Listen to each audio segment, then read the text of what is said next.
Hello everyone, welcome to Sanskrit जिज्ञासा। मित्रों, संस्कृत की विभिन्न परीक्षाओं में, चाहे वो यूजीसी नेट हो, जेआरएफ हो, टीजीटी हो, पीजीटी हो, सभी में ही पाणिनीय शिक्षा से समान रूप से प्रश्न पूछे जाते हैं। इसलिए आज के इस भाग से हम पाणिनीय शिक्षा के सभी बिंदुओं पर परीक्षा की दृष्टि से चर्चा करेंगे। आज के पहले भाग में वेदांग का सामान्य परिचय, शिक्षा का लक्षण और पाणिनीय शिक्षा के पहले श्लोक से लेकर 5वें श्लोक तक इसमें अध्ययन हम करेंगे। तो चलिए वीडियो को शुरू करते हैं। विद्यारम्भं करिष्यामि सिद्धिर्भवतु मे सदा। तो सबसे पहले हम वेदांग का सामान्य परिचय देखेंगे। तो उपनिषदों में दो प्रकार की विद्याएं प्रसिद्ध है, परा और अपरा विद्या। अक्षर ब्रह्म का ज्ञान करवाने वाली विद्या परा विद्या कहलाती है। और अपरा विद्या के विषय में उपनिषद वाक्य मिलता है, तत्रा परो ऋग्वेदो यजुर्वेदः सामवेदो अथर्ववेदः शिक्षा कल्पो व्याकरणम निरुक्तम छंदो ज्योतिषमिति। तो यह सभी क्या है? अपरा विद्या। इसमें षडांग जो षड वेदांग है वह भी इसमें सम्मिलित होते हैं। तो अपरा विद्या में वेदांग आते हैं। तो वेदांग शब्द को यदि हम देखें तो वेदस्य अंगमिति वेदांगम, वेद का जो अंग हो। तो वेद क्या है? शब्द राशि या ज्ञान राशि ही वेद कहलाता है। तो उन शब्द राशि या ज्ञान राशि से अर्थावबोधन में जो सहायक ग्रंथ उन्हें वेदांग की संज्ञा दी गई है, जिनकी संख्या है 6। यहाँ तक कि महर्षि पतंजलि ने महाभाष्य के पस्पशान्यक में ब्राह्मण को निष्कारण यानी कि निष्काम भाव से 6 अंगों सहित वेदों का अध्ययन करना चाहिए, ऐसा उन्होंने कहा है। ब्राह्मणेन निष्कारणो धर्मः षडंगो वेदध्येयो ज्ञेयश्च इति। तो इस तरह से निष्काम भाव से भी 6 अंगों का अध्ययन सहित वेदों का अध्ययन करना चाहिए। तो अपरा विद्या ही क्या है? षड वेदांग कहलाती है। तो कौन कौन से हैं या किस क्रम से वेद के अंगों का अध्ययन करना चाहिए? तो शिक्षा, व्याकरणम, छंदो, निरुक्तम, ज्योतिषम तथा कल्पश्चेति षडंगानि वेदस्याहुर मनीषिणः। मनीषिणः यानी कि ऋषियों ने या हमारे मुनियों ने इस क्रम से 6 अंग कहे हैं। शिक्षा, सबसे पहले अर्थावबोधन में जो सहायक वेदांग है वह शिक्षा। शिक्षा से ही व्याकरण में प्रवृत्ति, और व्याकरण से ही छंद में, और इन दोनों के बाद ही छंद में, छंद इन तीनों के बाद निरुक्त में, और इन चारों के बाद ज्योतिष में, और इन 5 के बाद ही कल्प सूत्रों का सम्यक्तया परिशीलन किया जा सकता है। तो इस क्रम से हमें 6 अंगों का अध्ययन करना चाहिए। तो इसी आधार पर पाणिनीय शिक्षा में वेद को पुरुष मानकर उसके अंगों की कल्पना की गई है। जैसे कि छंदा पादौ तो वेदस्य, छंद को पैर, हस्तौ कल्पोत पठ्यते, कल्प को हस्त, ज्योतिषामयनम चक्षुर, ज्योतिष को नेत्र, निरुक्तम श्रोत्रम उच्यते, निरुक्त को श्रोत्र यानी कि कान, शिक्षा घ्राणम तो वेदस्य, शिक्षा को घ्राण, व्याकरणम मुखम स्मृतम, व्याकरण को मुख। इसी तरह इनके प्रतिपाद्य विषय के अनुसार इनके 6 अंगों की कल्पना भी की गई है। तो हम आज अध्ययन करना प्रारंभ करेंगे शिक्षा नामक वेदांग का। शिक्षा क्या है? तो शिक्षा घ्राणम तो वेदस्य, वेद रूपी पुरुष का जो घ्राण यानी कि नासिका है वह शिक्षा कहलाती है। जिस तरह से घ्राण के बिना हम सुगंध दुर्गंध को नहीं जान सकते, उसी प्रकार शिक्षा के बिना हम वर्णों का सम्यक्तया उच्चारण नहीं जान पाएंगे वेदों के। तो इसका लक्षण ऋग्वेद भाष्य भूमिका में सायण ने दिया है, स्वर वर्णादि उच्चारण प्रकारो यत्र शिक्षते उपदिश्यते सा शिक्षा। यानी कि स्वर वर्ण आदि, स्वर वर्ण आदि में हो जिसके वह क्या है? स्वर वर्ण आदि। तो आदि शब्द से यहाँ पर और का भी ग्रहण होगा, यानी कि स्वर वर्ण मात्रा बल साम संतान इन सभी की शिक्षा। तो स्वर क्या है? उदात्त अनुदात्त स्वरित रूपी जो स्वर है, वर्ण यानी कि अच हल रूपी जो वर्ण है, मात्रा यानी कि ह्रस्व दीर्घ प्लुत रूपी जो मात्राएं हैं, उतना बल यानी कि जो हमारे आभ्यंतर या बाह्य प्रयत्न है या उच्चारण स्थान है, उतना साम यानी कि शुद्ध उच्चारण। उसी तरह संतान, संतान से अर्थ है संधि। इन सभी का ज्ञान हमें किससे होता है? शिक्षा से होता है। तो स्वर वर्णादि उच्चारण प्रकारो यानी कि स्वर वर्ण आदि का उच्चारण प्रकार जहाँ पर शिक्षण किया जाता है या उपदिष्ट किया जाता है, उपदेश दिया जाता है, वह शिक्षा कहलाता है। और प्रत्येक हमारे चारों के चारों वेदों के अपने अपने शिक्षा ग्रंथ हुए हैं। जैसे कि ऋग्वेद की है पाणिनीय शिक्षा, यजुर्वेद की याज्ञवल्क्य शिक्षा या भारद्वाज शिक्षा, या एक और मिलती है वासिष्ठी शिक्षा, तो वह भी यजुर्वेदीय शिक्षा है। उसी तरह सामवेद की नारदीय शिक्षा, अथर्ववेद की है मांडुकी शिक्षा। तो यह सभी शिक्षा चारों वेदों की है। उसी तरह ऋग्वेद की कौन सी है? पाणिनीय शिक्षा।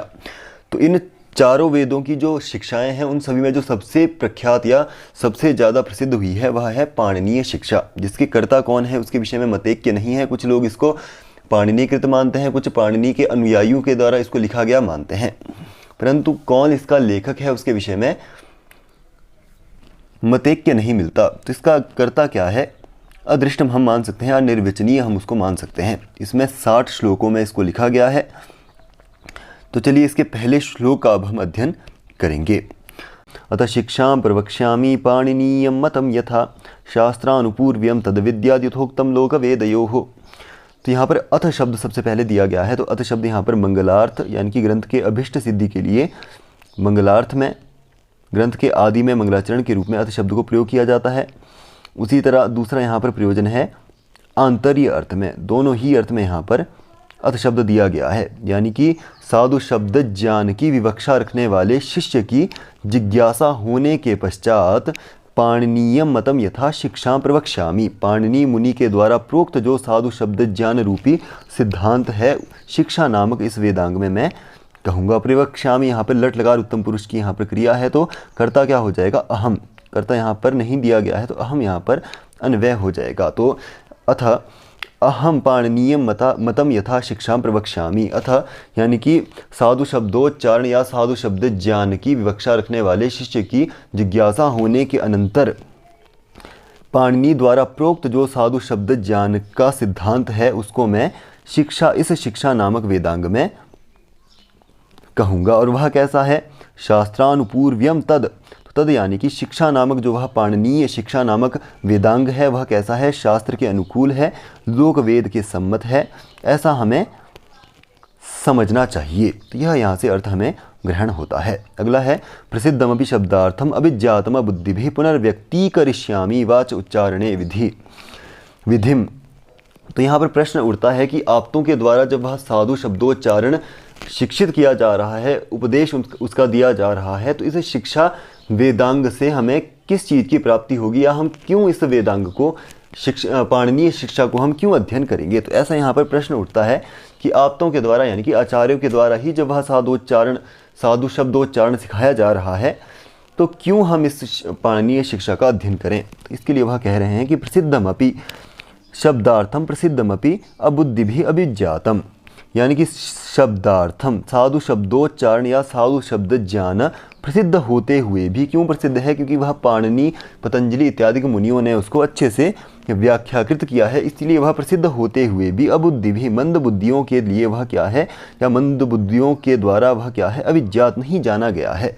इसीलिए पुनः व्यक्ति कनिष्यामि, पुनः वाच उच्चारणे विधिम, वाच यानी कि फिर से मैं साधु शब्दोच्चारण की विधि को व्यक्त करूँगा, अभिव्यक्त करूँगा, यह यहाँ से अर्थ ग्रहण होता है। अगला है वर्णानाम उपदेश। तो वर्णों का उपदेश अब किया जा रहा है।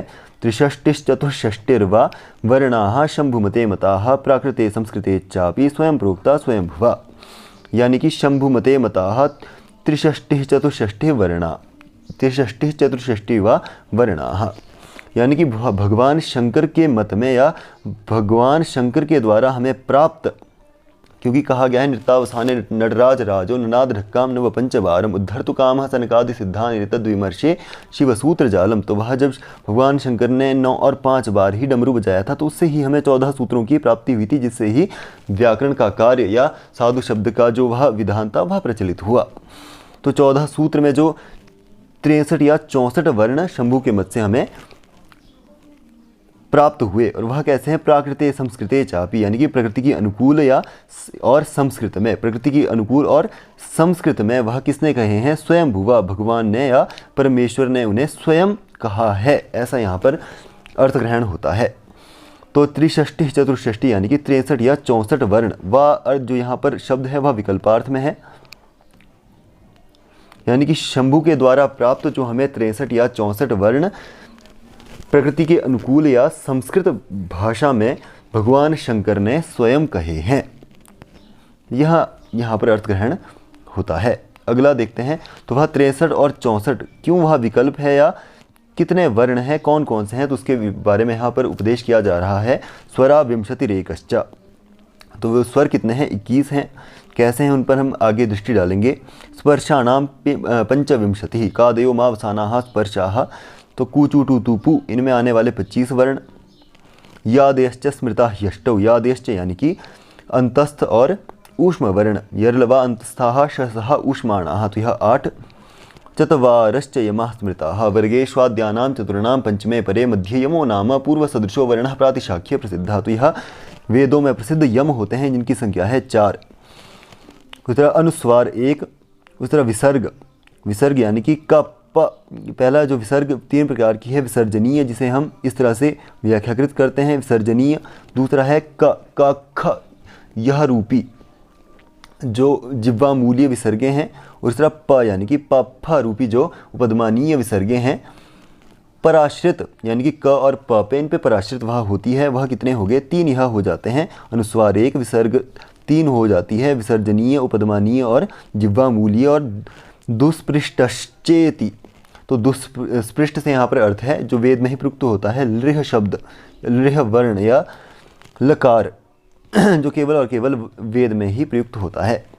किसके स्थान पर, ड और ढ के स्थान पर वह प्रयोग होता है, लृह या लकार। लिकार प्लुत एवच, और लिकार को भी यदि प्लुत मान लिया जाए तो यह 64 वर्ण हो जाएंगे, नहीं तो 63 वर्ण हो जाते हैं। तो चलिए इसको हम अच्छे से अध्ययन करते हैं। तो पहले कहा गया है स्वरा विंशतिरेकश्च, 21 स्वर हैं। कैसे, तो स्वर जो है उनमें अ ई उ री इनके 12 भेद होते हैं। कैसे, ह्रस्व दीर्घ प्लुत के भेद से। जैसे कि अ 3 प्रकार का हुआ, उसी तरह ई भी 3 प्रकार की हुई, ह्रस्व ईकार, दीर्घ ईकार और प्लुत ईकार। उस तरह री भी 3 प्रकार का हुआ, ऊ भी 3 प्रकार का हुआ। तो यह कितने हो जाते हैं 12। उस तरह लिकार है वह ना तो दीर्घ होता है ना ही प्लुत होता है, और यदि प्लुत मान लिया जाए तो वह भी 64 तभी वर्ण बनेंगे, उस पर आगे हम चर्चा करेंगे। तो यह कितना हो जाता है 13। उसी तरह ए ऐ ओ औ इनके क्या होते हैं, ह्रस्व नहीं होते हैं, दीर्घ और प्लुत ही होते हैं। तो 8 यह हो जाते हैं, यानी कि कितने हो जाएंगे 21 यह वर्ण टोटल हो जाते हैं। तो यहाँ पर 5 हैं, यहाँ पर 8 और यहाँ पर भी 8, 16 और 5 21 यह वर्ण यहाँ पर स्वर हो जाते हैं। तो पहले क्या कहा गया, स्वरा विंशतिरेकश्च स्पर्शानाम पंचविंशति। अब देखते हैं स्पर्श वर्णों को। तो स्पर्श यानी कवर क ख ग ग अंग च छ ज ज, यहाँ ट वर्ग में आने वाले वर्ण ट ठ ड ढ न त थ द द न प फ ब भ म। तो यह 25 वर्ण। तो यहाँ पर 21 और 25 ग्रहण होंगे, इनकी संख्या हो जाती है 46। तो याद यानी कि अंतस्थ और ऊष्म वर्ण, यर्लवा अंतस्थाः और शशः ऊष्माणाः। तो 8 यह हो जाएंगे। तो 46 और 8 को यदि हम प्लस कर दें तो इनकी संख्या हो जाएगी 54। तो यम, तो यम जो है यह इसका विधान लौकिक संस्कृत में नहीं मिलता है, वैदिक संस्कृत में इसको देखने को मिलता है, जिसके लिए कहा गया है वर्गेष्वाद्यानां चतुर्णां पंचमे परे मध्ये यमो नाम पूर्व सदृशो वर्णः प्रातिशाख्ये प्रसिद्ध। यानी कि वर्गों के जो प्रथम 4 वर्ण हैं उनके बाद यदि वर्गों के पंचम वर्ण हो तो पूर्व सदृश वर्ण यम कहलाता है। जैसे कि पलिकनी, यहाँ पर अंतिम वर्ण क्या है, वर्गों का 5वां वर्ण है, इसलिए जो क है उसको पूर्व सदृश यम यहाँ पर हो जाएगा। इनकी संख्या कितनी है 4। तो यहाँ पर वर्गों के कहे गए हैं, वर्ग कितने हैं, तो 5 वर्ग हैं और 20 वैसे होना चाहिए, परंतु ऐसा नहीं है। वर्गों के आद्य 4 ही ग्रहण होते हैं। जैसे कि वर्गों के पहले वर्ग का प्रथम तो वह क हो जाएगा, उस तरह ख है, उस तरह ग है और घ, उसी तरह च वर्ग के, इसलिए इनकी संख्या कितनी रखी गई है 4 इनकी संख्या रखी गई है। तो यम कितने हैं 4। तो यमों को मिलाने के बाद कितने हो जाएंगे 58। उस तरह अनुस्वार एक अनुस्वार है तो वह कितने हो जाएंगे 59। उसी तरह विसर्गे 3 प्रकार की है। पहले है विसर्जनीय, इस तरह से जिसका विधान होता है, और उसी प्रकार जिह्वा मूलीय विसर्गे, जिह्वा मूलीय विसर्गे यानी कि जो इस तरह से जिसमें क ख पराश्रित जो विसर्गे होती है, यह क और ख इन पर आश्रित होने वाली जो यह विसर्गे हैं, पराश्रित पर आश्रित होने वाली जो विसर्गे हैं वह कौन सी है, जिह्वा मूलीय। और प और फ इन पर जो पराश्रित होने वाली विसर्गे हैं वह उपदमानीय। तो यह 3 यहाँ पर विसर्गे हो जाती है। तो 59 और 3 हो जाएंगे 62। उत्तरा दुष्पृष्ट लिकार, इसका प्रयोग केवल और केवल वेद में ही होता है। लृहकार, इसे दुष्पृष्ट लकार कहा जाता है। लृह या इसे लकार, यह भी इसे कहा जाता है। तो यह केवल और केवल वेद में ही चलता है। 62 और 1 3, 62 और 1 कर देंगे तो 63 हो जाएंगे।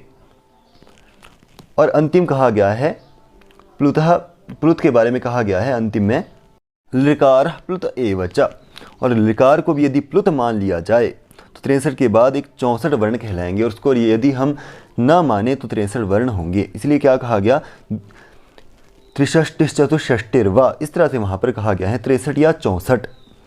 तो इस तरह से यहाँ पर ग्रहण होते हैं। 21 स्वर हैं, 25 कादि जो वह वर्ग हैं, उसी तरह 8 यादि हैं, यम 4 हैं, अनुस्वार 1 हैं, विसर्गे 3 हुई, उस तरह दुष्पृष्ट लिकार लिकार वह 1, और यदि प्लुत मान ले लिकार को भी तो हो जाएंगे 64 वर्ण। तो आज की वीडियो में इतना ही। उम्मीद करता हूँ आपको वीडियो पसंद आई है, और यदि वीडियो पसंद आई है तो वीडियो को लाइक करें, मित्रों के साथ शेयर करें। मिलते हैं इसके अगले भाग में, तब तक के लिए धन्यवाद।